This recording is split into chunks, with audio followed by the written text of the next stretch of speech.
Many of the young people in the civil rights movement united in an organization called the Student Nonviolent Coordinating Committee, SNCC.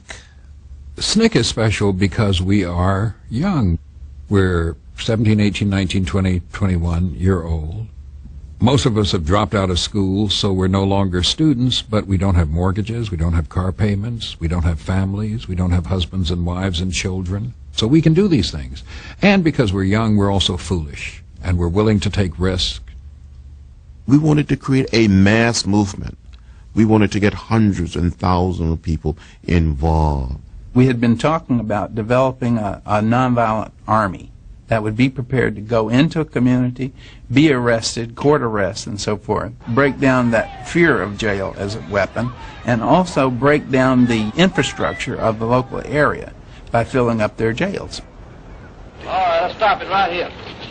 It was a tactic that SNCC took to Albany, Georgia. Anybody who found the courage to be involved could be involved. In the first weeks of the Albany campaign, more than 500 young people were arrested. Once you get in jail, it's a sobering experience, because jail is not like a rally, and jail is not like a march.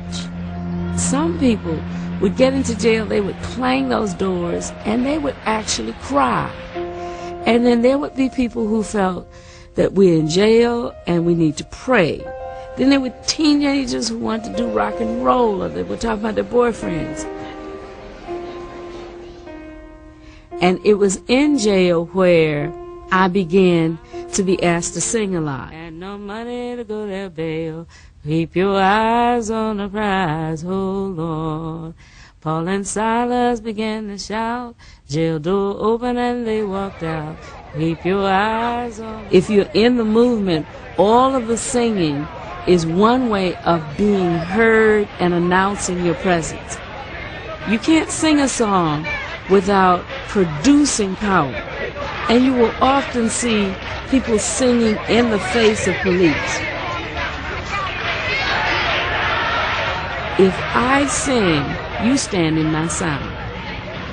In Albany, Georgia, we forced the jails open by numbers, and they could not stop us from singing and praying. The movement was energized, but the law did not change. The 9-month effort to desegregate Albany, Georgia, failed.